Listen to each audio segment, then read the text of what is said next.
Mas eu quero continuar onde? Eu quero continuar aqui no nosso merge sort. Agora a gente já abriu a caixa preta, já entendeu como que o intercala funciona, já viu que ele resolve o problema da intercalação em tempo linear, e a gente vai voltar para se perguntar o que isso significa para o merge sort. O que isso quer dizer para o nosso merge sort. Só repassando ele aqui para puxar a memória de vocês, afinal a gente falou dele lá no comecinho da aula. Aqui a gente está verificando se o vetor não é pequenininho, né, nessa passo. Então, se não for caso base, a gente entra aqui. A gente está achando o meio, conquistando recursivamente ali o primeiro e o segundo subvetores e fazendo a intercalação aqui. Tá? Isso significa que quando a gente vai falar de tempo do intercala, esse tempo vai ser dado a princípio por uma recorrência. Recorrência é o nome na matemática de uma função que refere-se a si mesmo. Na computação, uma função computacional a gente chama de recursiva, é só uma questão de nomenclatura. Né? Eu vou passar, aqui a questão de corretude do merge sort envolve indução, mas acho que eu não quero focar nisso. Tá? Acho que eu prefiro fazer com vocês bem a análise de eficiência, acho que vai ser mais interessante aqui. Tá? Qualquer coisa eu volto rapidinho só para a gente completar isso, mas vamos falar de eficiência primeiro. Então, tentando manter, por enquanto, os dois na tela ainda, ó, quando a gente fala aqui do merge sort, uma chamada do merge sort, o que ela faz? Vamos tentar pensar no que ela faz. Ela faz duas chamadas recursivas, cada uma para um subvetor que tem metade do tamanho do original. Então, um jeito que a gente representa isso matematicamente é assim, olha, o tempo que o merge sort leva para um vetor que tem tamanho n vai ser o tempo de resolver problemas que tem tamanho n sobre 2. Quantos problemas? 2, né? São duas chamadas recursivas. Então, vai ser duas vezes o tempo de resolver um cara que tem metade daquele tamanho, mais o trabalho local que ele faz. O trabalho local é o trabalho não recursivo. Então, esquecendo as chamadas recursivas, o que ele faz aqui? Aqui ele faz um teste, tempo constante. Aqui ele faz uma continha, tempo constante também. O intercala leva tempo da ordem de n, né? Da ordem do tamanho, para ser mais justo. Mas aqui eu estou pensando que o tamanho é n, para fazer a conta mais simples, não ficar fazendo r menos p toda hora, né? Isso são nossos índices. O intercala leva tempo linear, foi o que a gente acabou de ver, certo? Então, o meu custo aqui vai ser linear. Eu vou representar isso como C vezes N, tá?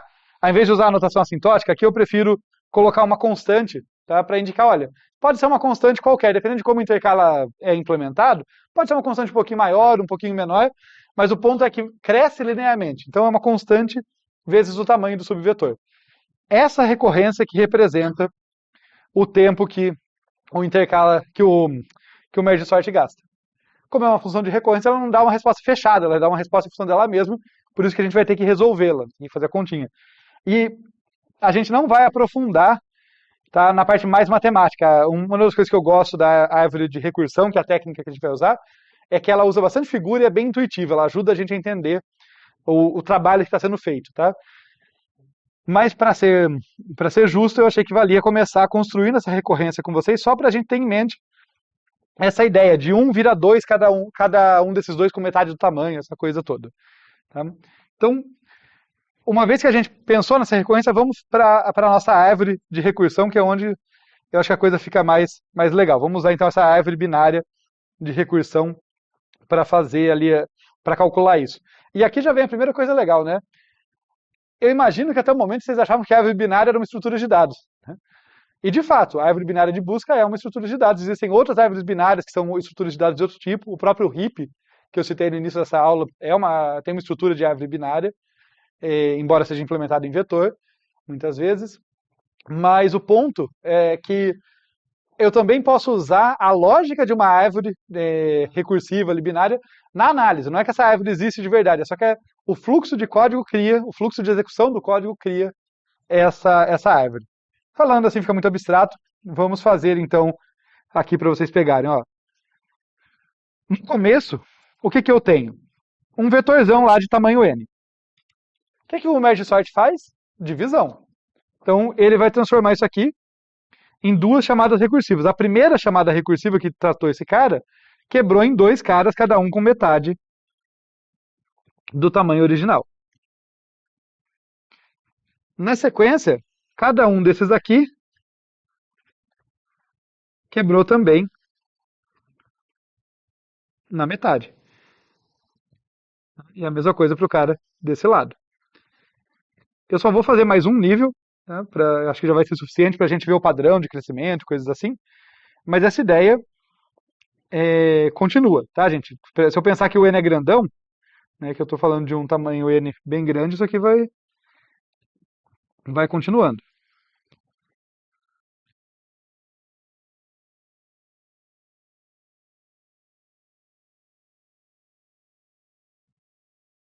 Antes de eu seguir com a análise, eu quero chamar a atenção para como que o código, né, como que o fluxo de execução navega por aqui, porque uma coisa é a análise em que a gente tem a visão do todo, outra coisa é o jeito que ele navega. Em laranja, aqui depois eu apago, como uma chamada recursiva é feita depois da outra, isso aqui não é feito em paralelo, ele seria algo assim, olha, eu venho para esse subproblema, esse aqui nem nasceu ainda, esse subproblema. Daí eu venho para cá, esse aqui também nem nasceu. Eu venho para cá. Imagina que fosse caso base, tá? Eu estou pensando no n maior, não seria caso base tão rápido, mas eventualmente volta a chamada recursiva falando, opa, meu vetor está ordenado. Daí eu faço essa. Tá? E daí eu volto aqui. Quando esse cara recebeu a volta das duas, ele fala, as duas ordenadas, intercala. Daí ele faz a intercalação e volta para o pai dele, falando, opa, o meu vetor está ordenado. Daí que essa nasce. Então, isso aqui não vai crescendo paralelamente, como eu estou fazendo aqui. O que eu estou fazendo aqui é organizando por nível, para eu ter a visão do todo o trabalho que o MergeSort está fazendo ao longo de todas as chamadas recursivas. Tá? Mas o fluxo de código, ele desce por um lado, resolve aquela chamada recursiva, volta, chama outra. A recursão navega de um outro jeito por essa árvore. Mas beleza, o que esse negócio aqui vai nos ajudar, tá? Prometo para vocês que vai. Aqui a gente tem bastante informação, tá em forma gráfica, então a gente às vezes não percebe, né, que tem toda essa informação, mas tem bastante ali. Vamos começar dando nome para as coisas. Vamos chamar de nível aqui, conforme eu me aprofundo na minha árvore. Então eu tenho aqui o nível 0, quando eu estou aqui no primeiro subproblema. O próximo é o nível 1, depois vem o nível 2, depois o 3 e assim por diante. Tá? Então eu tenho esses meus níveis aqui a cada... Não ficou boa essa divisão. Mas eu tenho esses níveis aqui a cada nova chamada recursiva. Tá? Cada vez que eu faço uma nova divisão e mais uma etapa de conquista recursiva, eu desço um nível na árvore. Tá legal. Vamos ver o que está acontecendo com duas características-chave do nosso problema, duas forças antagônicas. O número de subproblemas e o tamanho dos subproblemas. Tá? Então, vamos ver aqui o tamanho do subproblema típico de um nível. Nesse primeiro nível, ele é n. No próximo, foi dividido por 2, né? Então vai ser n sobre 2. Depois, cada um deles foi dividido por 2 de novo. Ficou n sobre 4. Eventualmente, né, mais um nível, n sobre 8. A gente detecta um padrão aqui que, como a cada nível, né, uma chamada recursiva quebra os subproblemas dela na metade, eu vou ter aqui que esse primeiro nível eu teria n sobre 2 elevado a 0. Tá? Esse não é o nível mais fácil de ver, eu que estou queimando o legado, mas aqui a gente percebe que tem sempre a divisão por 2. Né? Então eu posso pensar que, olha, uma fórmula geral aqui seria, olha, n sobre 2 elevado a 1, n sobre 2 elevado a 4, que é a mesma coisa que 2, sobre 2 ao quadrado, n sobre 2 a terceira. Notem que está sempre n sobre 2 ao nível, né? Portanto, quando eu quero chegar lá embaixo numa fórmula mais geral, eu posso falar, olha, n sobre 2 elevado a i, sendo i um nível qualquer. Então eu tenho uma formulazinha que descreve para mim como que o tamanho dos subproblemas evolui conforme essas chamadas recursivas aumentam. Por outro lado, eu falei, tem duas forças importantes, aí o número de subproblemas também é importante. E o número de subproblemas aqui, ele está crescendo. E crescendo rápido.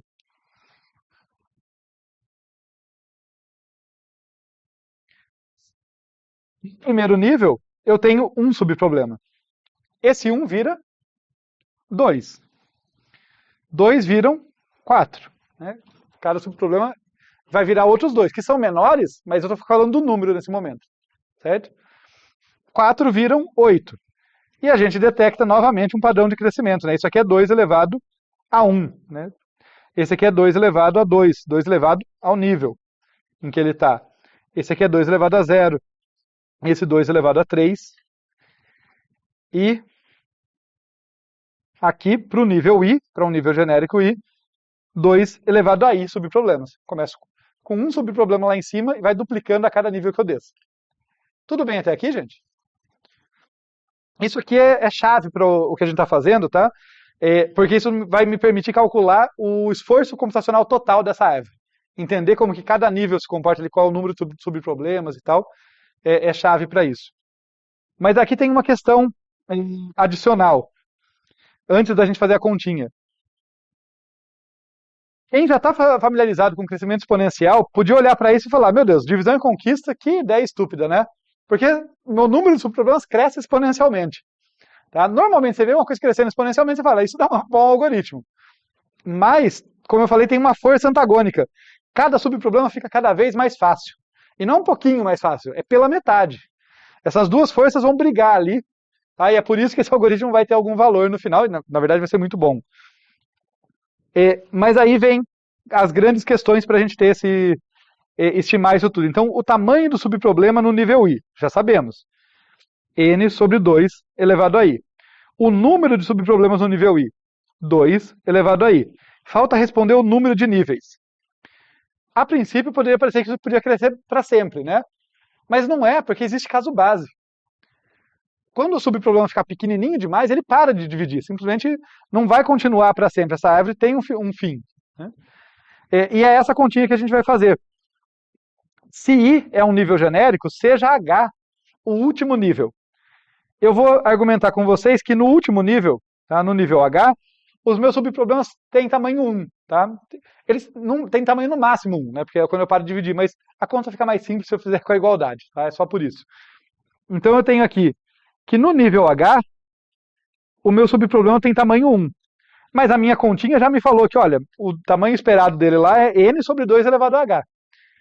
Esse é o tamanho do subproblema quando chega no caso base. Eu sei que isso tem que ser 1, isso vai me permitir deduzir quão profundo pode ir essa árvore. Se ela pudesse ser muito profunda, eu estava lascado, porque isso aqui é 2 elevado a i. Mas não vai ser, né? A gente já está desconfiando que não vai ser. Se eu isolar aqui 2 elevado a h é igual a n, joga log base 2 dos dois lados, h é igual a log de n. Tá? Então o fato de eu estar dividindo os problemas tão rápido, aqui, ou dividindo por 2, melhor dizendo, dividindo por um fator significativo, significa que essa árvore vai se exaurir muito rapidamente. Não vai dar para chegar muito fundo. E o número de níveis, portanto, vai ser 1 mais log de n. Esse 1 mais é porque eu comecei no nível 0. Né? Eu acabei de concluir que o último nível é log n, mas eu comecei lá no nível 0. Tá bom? Então, são essas informações que a gente tem agora. Só para ficar fácil, eu repliquei aqui. Então, tamanho do subproblema no nível I vai ser n sobre 2 elevado a i. O número de subproblemas é 2 elevado a i. E o número de níveis, 1 mais log de n.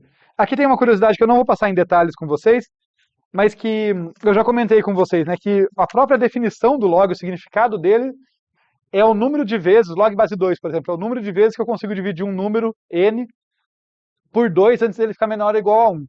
Então, se a gente lembrasse dessa intuição, a gente já sabia que tinha um log aparecendo ali, né, porque eu estou dividindo o tamanho n aqui, né, o tamanho original n, por 2 a cada nível, então eu já esperava que não tinha como passar de log n níveis mesmo, mais intuitivamente, assim. Mas vamos lá para a questão chave, realmente, para calcular isso aqui. Para saber o trabalho total na árvore, eu vou querer saber o trabalho num nível qualquer. E depois eu somo ao longo de todos os níveis. Tá? Então, vamos lá. Qual que é o trabalho não recursivo? Importante isso, tá? Eu estou pensando no trabalho tirando as chamadas recursivas que eu realizo a partir dali. O trabalho local que eu faço por nível da árvore. Tá? Como eu já argumentei antes com vocês, uma chamada do merge sort, ela faz um trabalho. Ela tem algumas operações lá que levam tempo constante, um if e tal, mas o grosso do trabalho local dela está no intercala, que leva tempo linear. Né? Então, como o intercala tem eficiência linear, quer dizer, é da ordem do tamanho dos subvetores que ele está lidando naquele momento, ele tem tamanho, a nossa eficiência ali de um subproblema é o tamanho do subproblema, é da ordem do tamanho do subproblema. Tá? Então, o trabalho não recursivo realizado num vetor de tamanho m vai ser, por exemplo, c vezes m, tá? Para uma constante c só para dar certo a continha. E o trabalho realizado por problema, tá? Em um único problema, do nível I, vai ser c vezes o tamanho desse cara. Pô, mas o tamanho desse cara eu sei. Tá? Eu sei o tamanho dele em função do tamanho original. Então vai ser c vezes n sobre 2 elevado a i. Tá? Esse é o tamanho... Desculpem. Esse é o tamanho... Perdão, esse é o trabalho que vai me dar intercalar, né, para resolver ali a parte local do problema no nível I. E o trabalho realizado por nível da árvore vai ser isso aqui, vezes o número de subproblemas. Tá?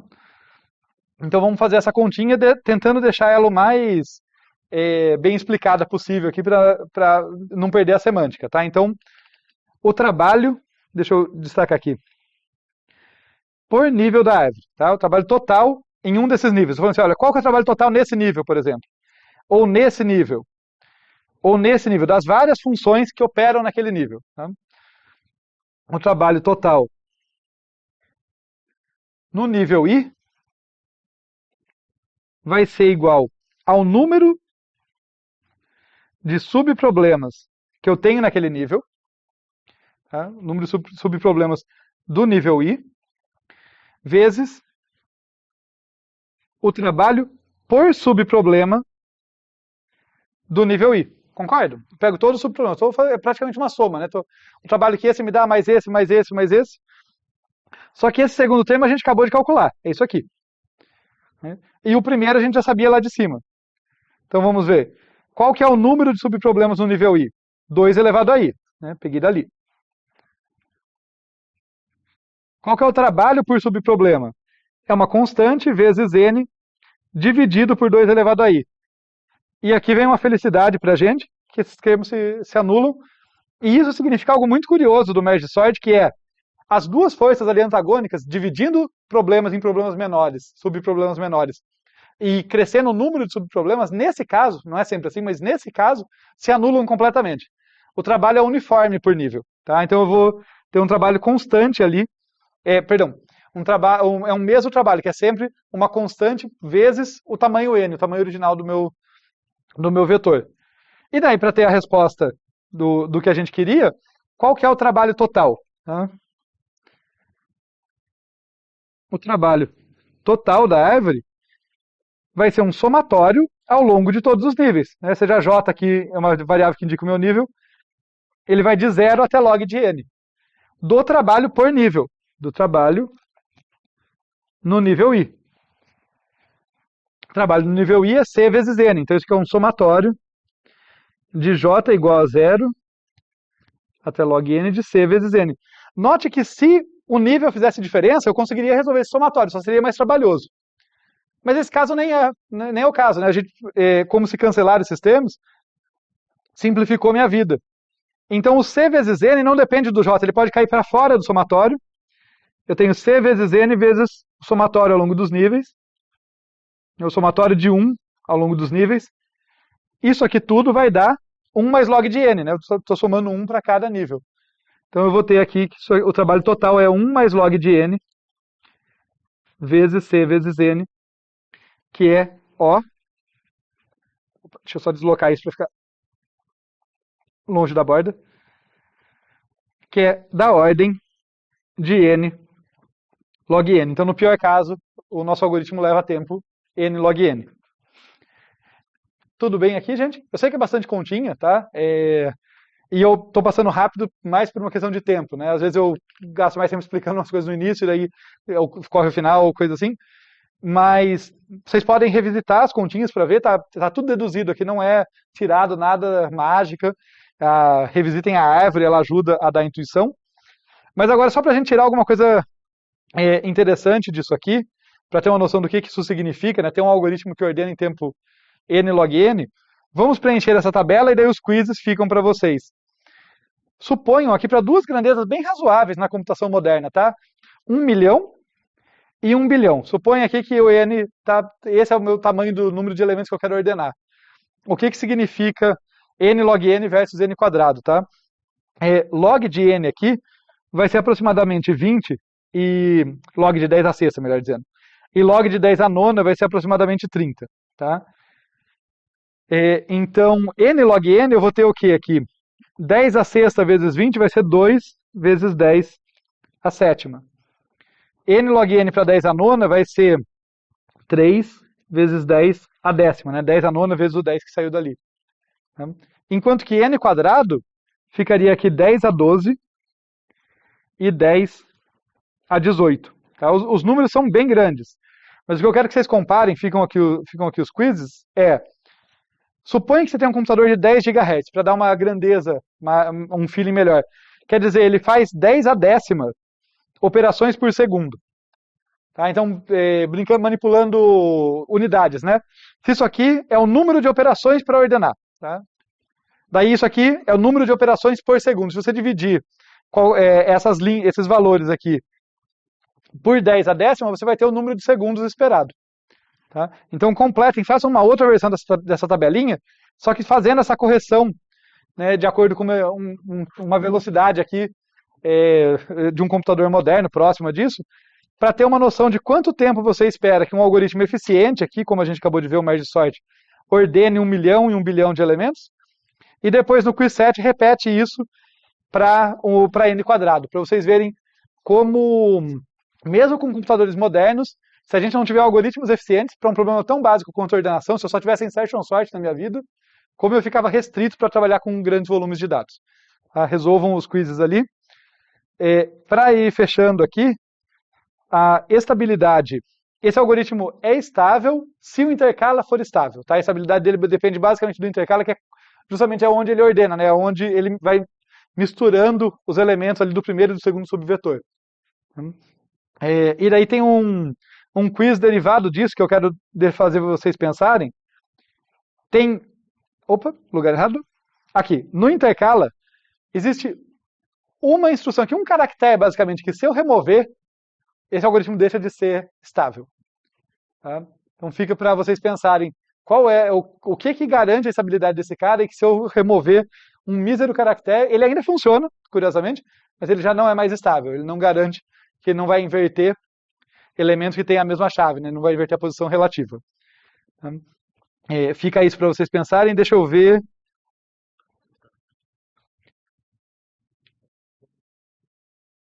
Isso. Se eu tiver nos dois subvetores ali elementos com a mesma chave, ainda que os itens sejam diferentes, mas o valor pelo qual eu estou ordenando sejam iguais, você vai inverter a posição relativa deles ou não. Você vai trocar a posição original deles ou não.